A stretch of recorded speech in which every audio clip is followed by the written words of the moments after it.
right, welcome back to Brothers View. Two brothers, two different points of view. Most of the time we come with the same conclusion, but we can agree to disagree, move on, and have a beer. So, welcome back, man. Appreciate you coming again. Thank you very much. Let's get right into it. So, you and I talk a lot about, well, at least I do, right? That we're 80s babies. G.I. Joe era, Transformers, proud to be an American, right? Was happy to say the Pledge of Allegiance in school every day, Of course. right? Things have changed now. Some people don't even stand for the pledge, but whatever. Right. But what I want to talk about is nationalism. Like we talked about it a little bit last time, but when did nationalism become such a bad word? When was putting your country first above other interests, other, international interests? When did that become a bad thing? And I think, President Trump, love him or hate him, when he was making America first, I think that sparked more than half the nation, right? Because more than half the nation voted for him. Whether you look at the popular vote, or I think he lost the popular vote, but still half the nation voted for him. Why are people so scared of nationalism? Like, what do you think? What's the issue? What's the cause for people saying, oh, if you're a nationalist, you're going down the wrong way? So I feel like in the waning years of the Bush administration, Bush Jr., there was this concept of open borders that was really being pushed as a political agenda at the global level. Everybody was trying to push for this idea. We're all one big happy. Everybody's brotherly. You can come to my house. I can go to your house. You can come to my country. I can go to your country type attitude. And that led to a lot of socioeconomic benefits that everyone was able to achieve. That came at the expense of nationalism. And then at that point, we started making nationalism a dirty word. Okay. We then took the next step of saying that nationalism was equated to racism. And I think that's really where we went off the deep end. Because it's one thing to push over open borders. I should be able to be proud to be an American without being associated as some sort of racist pushing forth a particular agenda. And I should be able to be a proud American without having a problem interacting with a person who's a proud Spaniard. Yeah, and I kind of feel like you and I have Latin descent, right? Our parents are Dominican. I kind of feel like if we don't support, if we support any sort of immigration reform, we're letting the Latino population down. I feel like the Latino population, anytime there's any sort of immigration reform, they're like, no, we leave the border the way it is. Don't make any changes. Everyone who's here illegally belongs here. And I kind of feel like, I think American first, right? But as an American of Latino descent, I kind of feel like we aren't allowed to be nationalistic, or we're allowed to be nationalistic as long as it doesn't go against our culture status quo. Or I don't even think that's our culture, our ethnic status quo, for lack of a, you know what I mean? Because I feel like there's so many chances where politicians of Latino descent can do something, want to do something, but they're afraid to alienate themselves from their base, which kills me because I'm primarily talking about illegal immigration. These illegal immigrants can't vote. So why are they worried about stopping or doing something to combat that? And I feel like the relatives of these folks who are voters, who are Americans, feel like, no, you can't stop these people from coming into the country. They have a right to be here. And it kind of goes with the whole open border policy. But, yeah, I don't know. And then because with the open border policy, that's great, but who's going to pay for all these things? So the whole concept of the open border policy is that the economic benefits from that would essentially pay for all of these quote unquote expenses that go along with it. But to dial down on the whole Latino aspect of it, we were brought up and educated to view America as a nation of immigrants. Right. Okay. So somehow we've associated the negative connotations with illegal immigrants as somehow being something somewhat racist. But for many immigrants in this country, there's a huge distinction between a nation of immigrants and illegal immigrants. Right. Okay. Now, The minute you mention illegal immigrants, somehow this isn't making all these people get these images of some sort of racist ideology that's going to somehow come into that. Well, Like we don't want these individuals coming into our country. Those of us that are the children of immigrants, we don't see it that way. We're saying come in legally. Legally, yes. Okay, and that should never be the issue. And because we can't seem to separate racism from illegal immigration, that issue never goes anywhere. Because anybody who tries to tackle that will immediately be labeled a racist. So, well, I guess to kind of like rephrase so I understand what you're saying. So if someone were to stand up against, for someone to stand for immigration reform, there's the chance that they get painted with the racist brush. They're going to get hit with that. They're going to get hit with being racist. Someone is going to hit with that brush. Well, isn't it logically? I mean, but logically, right? We're the United States of America, most powerful nation in the world. We have limited amount of resources. So if we have no control, and that's what legal immigration is, right? It's just controlling the flow of immigrants that come through the border. But if we have no control of that, how are we able to maintain our level of resources and that level of care or that level of being an American if it just becomes a free-for-all? So the question is information. How many people are we talking about? How do we account for these people? How do we deal with them? How do we budget for that situation? Okay. Because they're here illegally, we can't account for any of that. So therefore, we can't do a budget. It doesn't matter how good or how strong a nation is. If you don't know who these people are, where they are, what they're doing, we can't factor that in. We can't budget for it. We can't provide services for any of this. So the solution to that would, of course, be amnesty. Amnesty, right? Okay. Yeah. Let's just account for everybody. Okay. No one's going to come out and say, yeah, I came in here illegally if you're going to turn around and slap the cuffs on them and send them across the border. Right. Okay, so that's not going to happen. So you give people an opportunity to have some sort of amnesty, and now we can be accounted for, and we can deal with that, and we can work with whatever issues are involved. It's a big unknown. And while we talk about the image that everybody has is some South American family who came over here and is going to go work in some migrant field, which is a ridiculous stereotype, but that's what everybody thinks about when we talk about illegal immigrants. But the same way that moron came in here, that's an unfair term. I was going to say, damn. I thought we had the guy's back.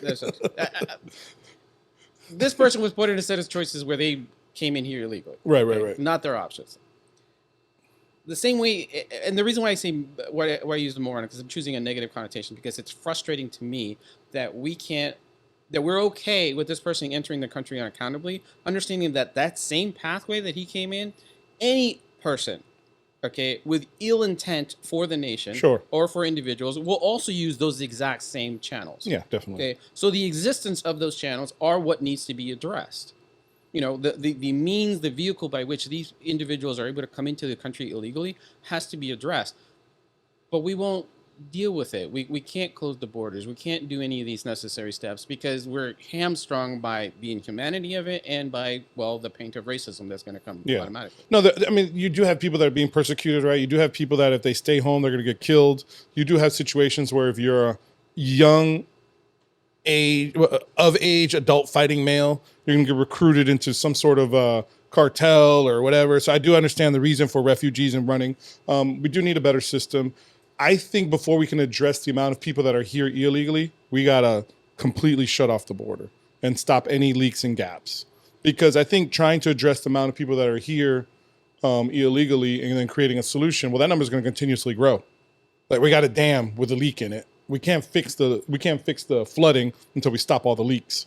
And I don't know. I don't think it's realistic. I don't know how realistic it is or isn't, but I know we spend like billions of dollars on border control and border security. And I'm sure our boys on the border control or the men and women that do border control are doing the best that they can, but we're not doing a fantastic job. There's a limited amount of resources that we're, as a nation, can afford to throw against this issue. Yeah. My concern is that when we start talking about this, we talk about the border and people immediately envision the border between Mexico and the United States as if that was the sum-all problem of all illegal immigration. Oh, yeah, right. Okay, so the reality of it is most of the people who are here illegally didn't come across that border. They came in through some other means. Most of them actually entered the country legally but never actually left. Yep. So the fact that we have a bunch of people who come into this country under some sort of legal documentation, visa, visitors, tourists, what have you, and then vanish into the ether inside the United States and we can't find them, we know they're here illegally because they never left, but we got nothing. We Yeah, have that's no a idea where problem. they are. So to me, this is not just an issue of the border. This is a failure of governance Mm-hmm. to address this issue in any way, shape, or form across the board. Yeah. The only way that I can see is to basically somehow reduce the government's role in this by giving an incentive for these individuals to come in and report themselves. Because the government obviously cannot do it. It has not been able to do it for the last 80 years. I don't see anything happening that's suddenly going to say, oh, this guy's going to do it. Yeah. I just think we should peg a dollar amount. Let's call it $10,000. $10,000 path to citizenship. You become a permanent resident. You've been a permanent resident all along anyway. You become a permanent resident. Now all of a sudden, I think the last figure was there's like 9 million undocumented people in the United States. Well, take 9 million times it by 10,000. That's a nice chunk of change that we can maybe not spend on border security and spend on amnesty. But the minute we mention amnesty, then a lot of people leave the table. Nobody wants to talk about that. You know what I mean? And I used to be one of those people included because I had to petition for my wife to come here. And it took a long time. It took us like almost like 2.5 years. And it was expensive. It was costly. It was stressful. And I didn't want to do it, but we did it. And I don't understand why if we were able to do it, you know, how come everybody else can't do it? And I understand when not everybody has the same opportunities or whatever. And we weren't being persecuted. We weren't refugees. You know what I mean? But still, it's just like, I can understand both sides of the argument. I just feel that we need to come up with a solution. And this has been going on for far too long. And nobody wants to touch it. And now you're saying, and it's a valid argument, what person with political ambitions would want to go down or tackle anything when at the end of the day they can come out not making any changes and being labeled a racist? You know what I mean? That really sucks. That really sucks. You know, I can pick a better fight. Yeah, right? it's a dirty job. And there's Yeah. so many other issues that you could hang your political hat on that would give you better capital Yeah. at the end of the day, you know, Instead of going through political suicide. which is what most people would amount to the whole thing being. Yeah, we need somebody. So we started off talking about nationalism. Arguably, the war in Ukraine has nationalistic undertones. He's not President Putin, right? Prime Minister Putin. Is he a president? President, yeah. President Putin? President I Putin. thought he was a prime minister. Anyway, well, Putin.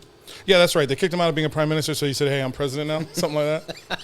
I don't remember the history. I know, the guy's a G. Anyway, Putin said there's pockets of Ukraine that they basically identify as Russia with Russians. And whether it's true or not true, that was one of the reasons why he wanted to go there and liberate these people from, I think there was Nazi Ukrainians. And there's so many arguments, right? Yeah.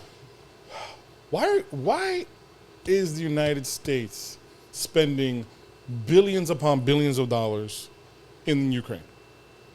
Why are we even there? What do you think?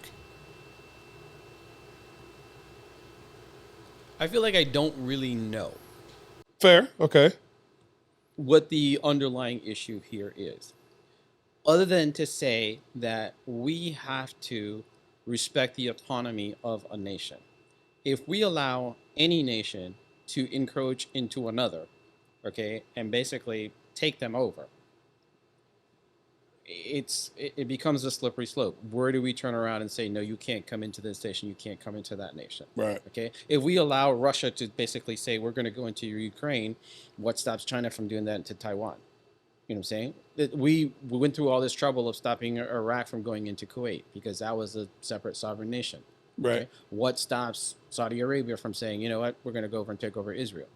You know what I mean? There has to be a point where we're going to say we are recognizing the autonomy of this particular nation. Ukraine's autonomy was recognized some time ago. They want to be an independent country. Okay, that has to be respected. You can't just arbitrarily decide, okay, we're just going with tanks because we have the ability to take over your country. Do you think if Ukraine wasn't like one of the top 5 wheat producers in the world, we would be as committed?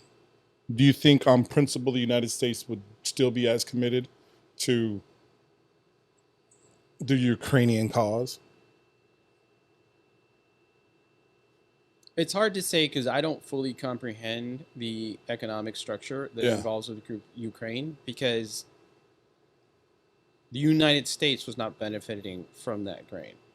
Obviously, they are a player in the world market. So, however grain prices work there affects It's the going to global. affect. It's going to affect globally. And Yeah, I'm yeah. not taking that part away from it, but ultimately, that grain would still get produced, whether it be under Ukraine or We're under Russian an control. invaded Russian control. Okay. That grain would still make its way onto the market. So, to simply say that this is about grain or a breadbasket or food, I have difficulty making that leap of logic. Well, I but can't.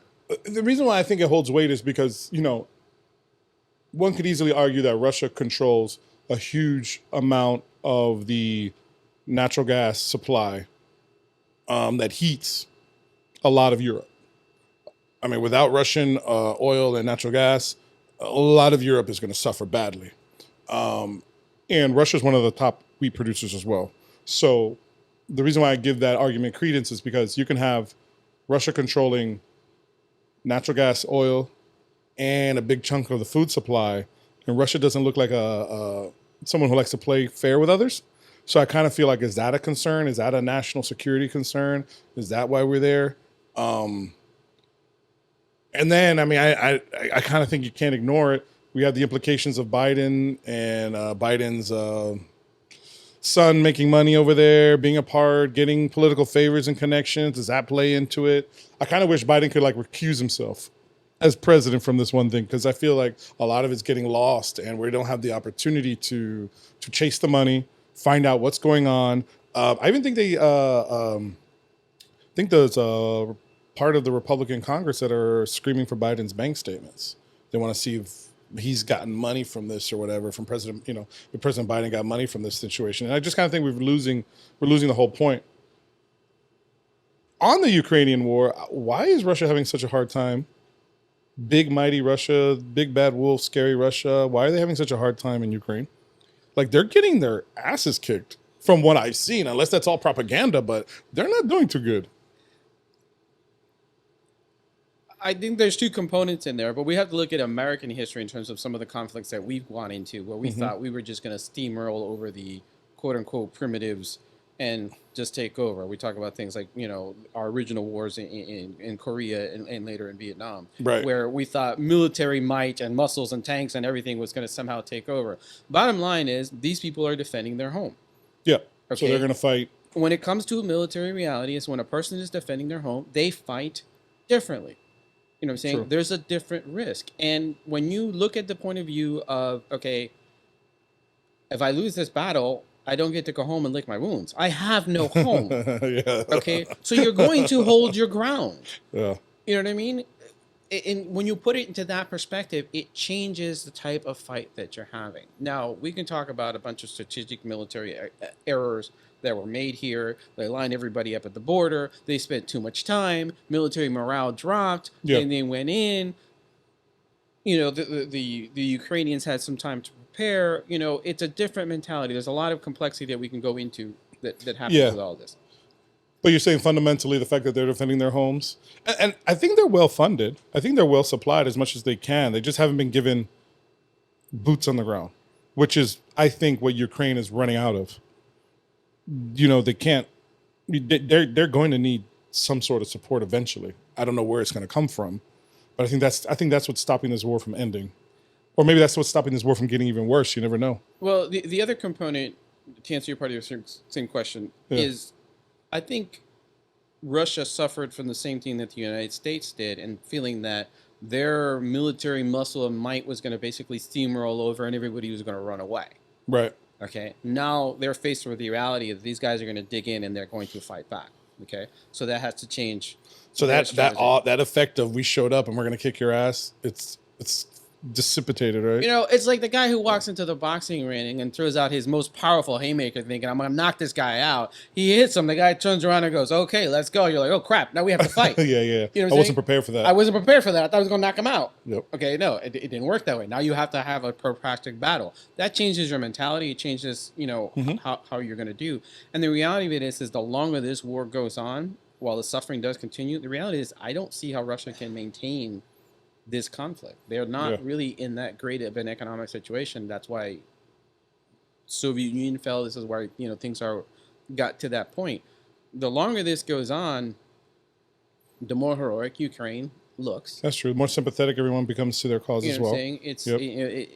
but that is at the expense of suffering. True that. You know, suffering of those people, suffering of that society.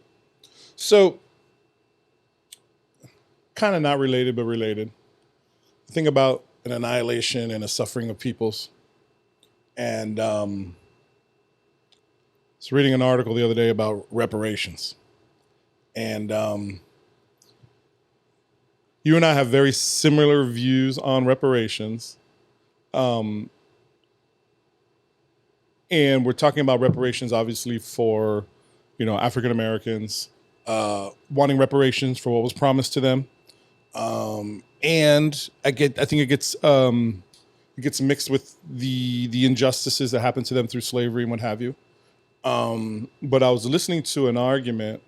There's another podcast I was listening to, and they mentioned that Japanese Americans, and I didn't know this, Japanese Americans got paid reparations for how they were treated during World War II. I don't know if you knew that. Yes. I thought that was like, whoa, wait a minute. All of a sudden, I'm like, how come no one's been making this argument before? Because to me, reparations is just, my stance is, if we were to pay reparations, it wouldn't be the people that wronged the people that are paying. It'll be everyday Americans like you and me. And that's why I'm like categorically against it. I didn't do anything to make me have to pay for something. It's not right. Right. And you can turn around and say, okay, it's not going to come directly out of your pocket. Yeah, but it's going to come out of our, of what we put together, our taxes, right? It's going to come out of what, other social services, that money could have gone and been used for something else. So that's why I kind of categorically disagree with it. But could there ever be a way to make reparations work? I don't see how Right. we can make reparations work. And I think it comes down to the fundamental concept of we've used too wide a brush to refer to African Americans in terms of how they were brought over to the United States. We didn't invade, we act like we invaded an entire continent and just started bringing African slaves over. Right. These were not a united people.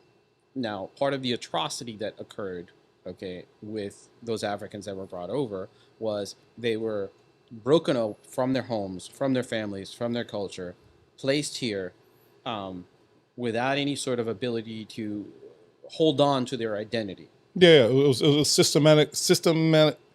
systematically erased from them. Yes. Right. Okay. And then the sole identity that we can say, okay, you were part of this amalgam of a bunch of people that came over here and brought up as slaves. Right. Okay. You can draw a parallel with the Chinese and how they were shanghaied and they were brought over here to build the railroads and all that other stuff. And yet, for circumstances I don't fully understand, they retained their cultural identity. You know what I'm saying? So it's easier to keep that group together. Yeah. Yeah. Okay. When we talk about the Japanese reparations, first of all, those were done a lot more immediate. Yeah. That I think was the number one characteristic of why it worked. Okay. Yeah. It was done immediately. Yeah. The further complication with slavery is that slaves were actually written into the Constitution. So that makes it a little bit harder because it was legal.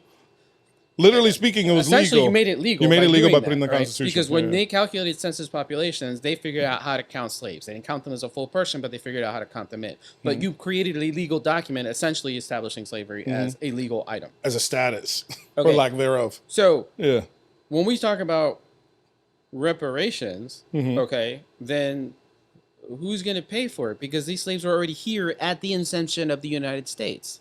Right. There was no country, yet these slaves were here. But you want the United States to then pay reparations. The problem is that this atrocity is so massive and so worldwide that you really can't point your finger at saying these are the people who are responsible. When you're talking about what happened to the Japanese internment camps here in the United States, we know there's no question who is responsible. Exactly. The United States government is directly responsible for what happened to these individuals. There's no question. Yep. Okay, and these were American citizens. It's a clear-cut legal argument.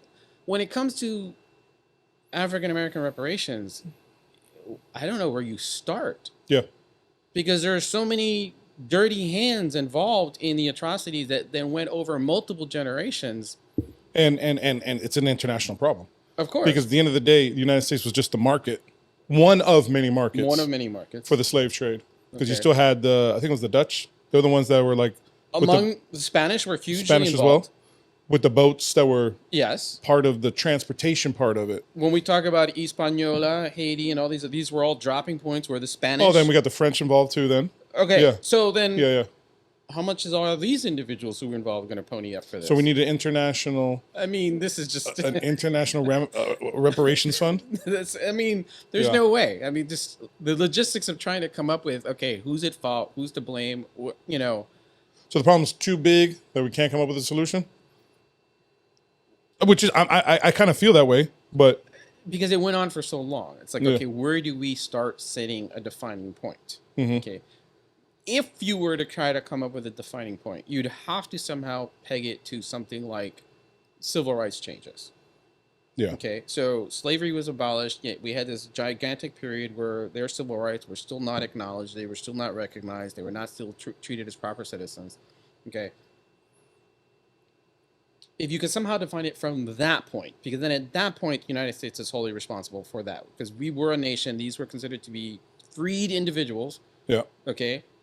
Even if you want to quote unquote talk about amnesty for the government for the atrocities that occurred to them at that point. But what happened from that point forward continued to perpetuate those atrocities. yeah. Okay, which then required more fights, civil rights movements, and everything that we all enjoy today. But again, it was legal. Right. You know, how do I turn around and say to somebody, okay, I need you to pay reparations because you were following the law? Yeah. I think this argument brings me back to the table to listen. If we go back to maybe the Civil War. So I think the Civil War, they were granted X amount of acres, X amount of cattle, In some sections, 40, Something like that, 40 right? acres and a mule, 40 acres and a mule, right? which So Spike Lee named his film company off of that. That's Okay. where that came from. So maybe we can come. I'm willing to listen because at least now we have a starting point. Whereas I think if we go further back, then it's insane. All right, dude. We're gonna do our segment here of pussy versus patriot, and we've already defined our version of a patriot, Fair enough. right? Even though you said the patriot can exist in the mind of someone's self, They believe themselves to be. they believe themselves to be. Let's put it All that right, way. so I'm gonna give you an easy one. President Zelensky of Ukraine. Would you say pussy or patriot? He's a patriot. Yeah, I think that guy's about it. That guy was an actor, dude. That guy's an actor. He shows up in full fatigues. He's on the front lines. He's not scared of shit.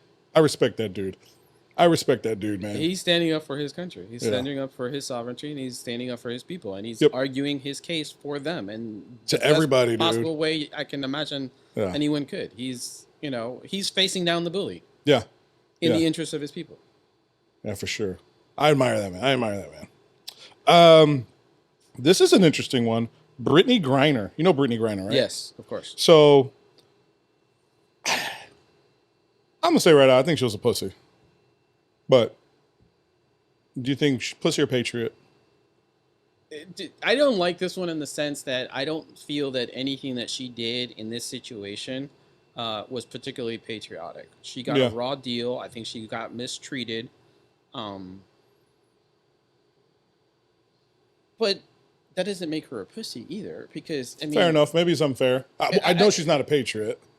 okay, so I mean, but you're putting in that binary. But she was put in an uncomfortable situation. You can question whether or not her activities were justified, but the response that was thrown at her, okay, was completely disproportionate, probably politically motivated. So from that point of view, I would have to then label her as a patriot because she was really a victim of the political environment, because under any other circumstances, no one would have bothered this woman over this issue. But be honest, no one ever heard of Brittany Griner until she got arrested. And whose fault is that? Hers, because, well, the WNBA probably. But anyway, my point is, But the Russians made her a political figure. They hung their hat on her when they chose to prosecute her. I don't that see way. people They lining made up her, I'm not saying to anyone's gonna defend line up her. and defend her, but I just don't Yeah. think what happened to her was justified. no, it ridiculous. wasn't justified. It was villainous what happened to her. Maybe she was a bad example. Well, then this one we can't disagree with. Johnny Depp. Is he a pussy or a patriot? Come on, man. pussy. You're crazy. Johnny Depp is a patriot, sir. He owns his own island. Okay, that man's a So he's patriot. a patriot to that island? Is that what we're saying? What? If whoever you Who is said he last patriotic time to? could have their own little world, that guy's done more drugs under the sun. He's the coolest guy ever. Not because he does drugs, but that guy's cool as shit, man. Okay, so if we're gonna say he's a patriot of said island, okay, fine, I'll concede to that. I think this is the first time we really disagree on a lot of stuff. You might not be back for the next one. All right. So, hey, that's our show for today. Thanks, guys, for hanging out and joining with us. We will see you on the next one. Check us out. We'll see you there. Good. How's that for time?